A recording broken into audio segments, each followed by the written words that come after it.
हजुर अब अझै एकचोटि सम्मान राख्नको लागि सम्मान राख्छु समाधानीय राष्ट्रिय कलाकारहरूलाई र म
महिनाको सेवा र पूजा हामी मरेपछि पनि चलोस्।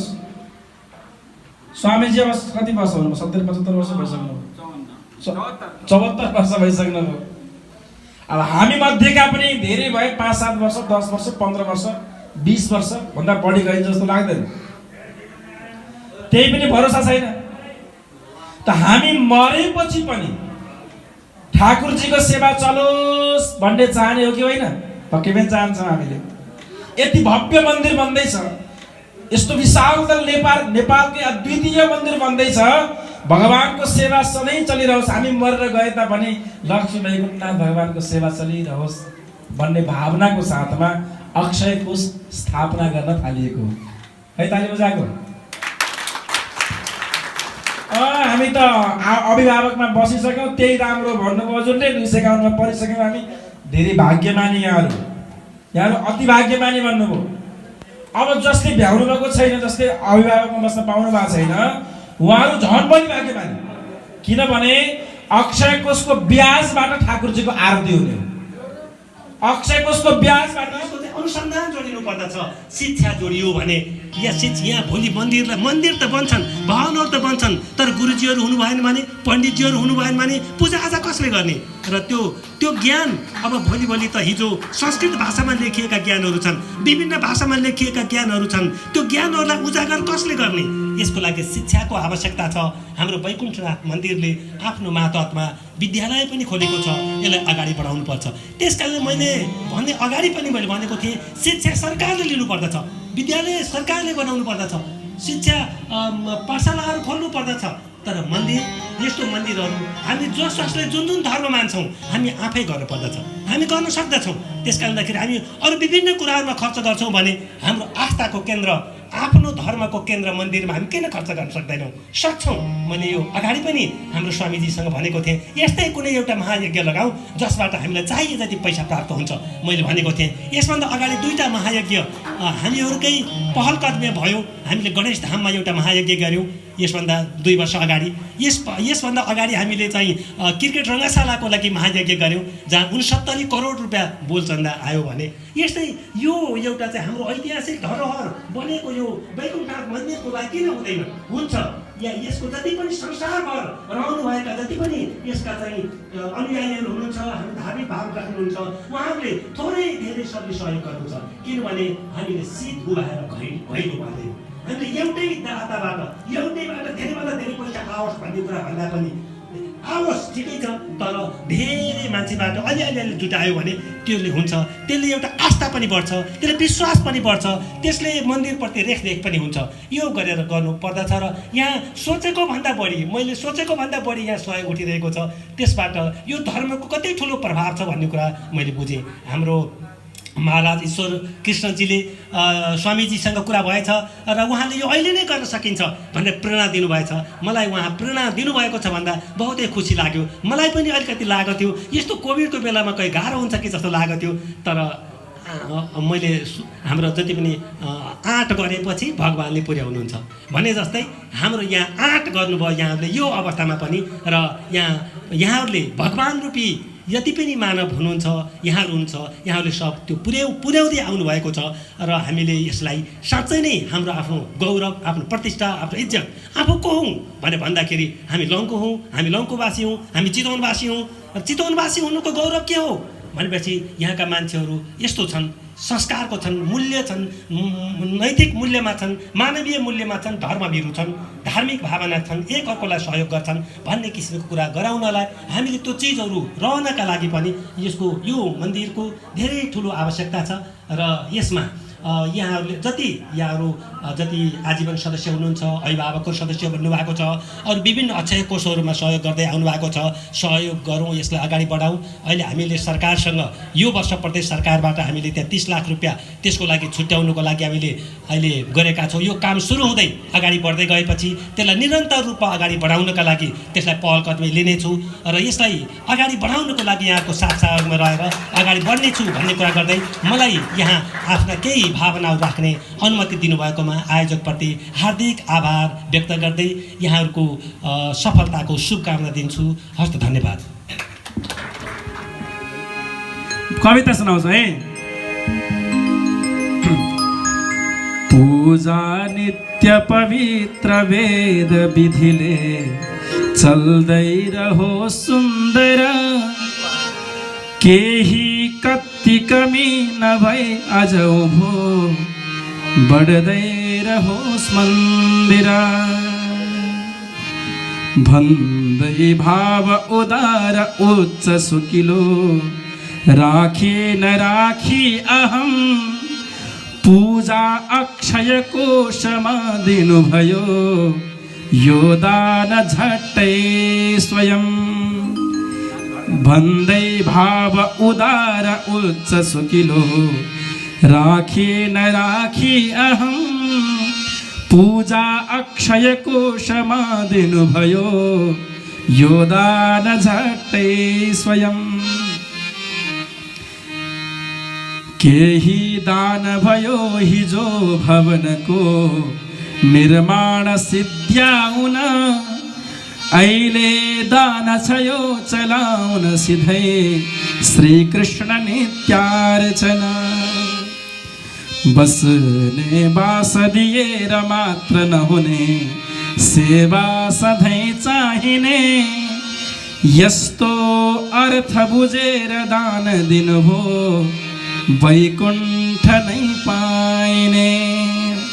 यस्तो अर्थ बुझेर दान दिनुभयो वैकुण्ठ नै पाइने। यसको व्याख्या मैले भोलि पर्सि गरौँला, यहाँले बुझ्नु बाँकी छ।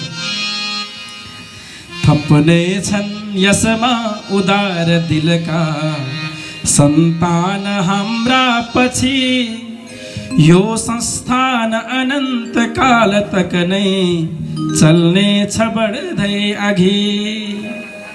सेता स्वच्छ शिला विषयको दिने यी दात्री नामाक्षर, बोल्ने छन् चिरकालसम्म सुकिलो सत्कीर्ति यो सुन्दर। दातामा प्रभु भक्ति झन्झन बढोस्, सन्तोष शान्ति होस्। आफ्नै भित्र विवाद द्वेष कटुता निन्दा कतैकै नहोस्। आज्ञा पालक धर्म धारक बनुन्, सन्तान सारा सधैँ। लामो जीवन धन्य होस् भजन औ आरोग्य आनन्दमय। लामो जीवन धन्य होस् भजन औ आरोग्य आनन्दमय।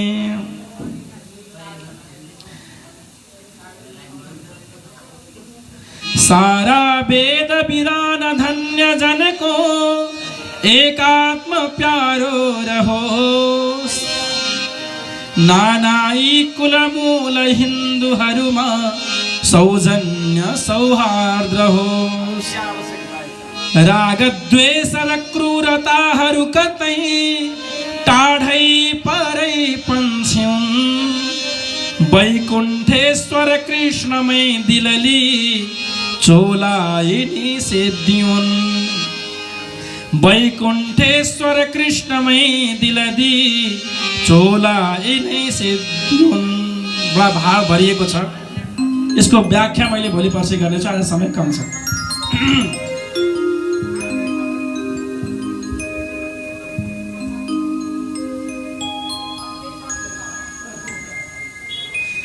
यहाँले दिएको उचो दान कहिल्यै नमासी हुने, ब्याज त्यो खर्च गर्दै। ठुला पाठ पूजा सदा घन किएलान्, प्रसादी अनेकौं सदा बाँडिएलान्। त्यो दान पोदान स्वयं दिएको, सोझै स्वतः स्फूर्त बनी मिलेको। नेपालको यो इतिहास नौलो बन्ने छ पक्कै शुभ धर्म मौलो।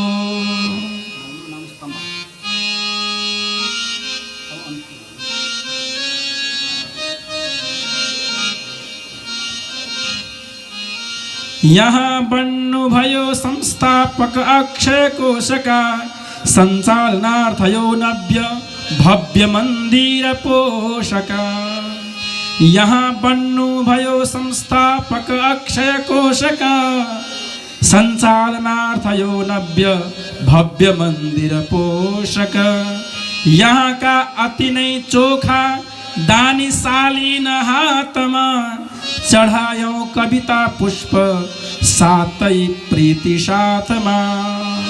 चढायौं कविता पुष्प सातै प्रीति साथमा वैकुण्ठेश्वर भगवानको लक्ष्मी वैकुण्ठनाथ भगवानको कृष्ण कन्हैया लालको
देखी मथुरामा आइपुग्यो काँधेकी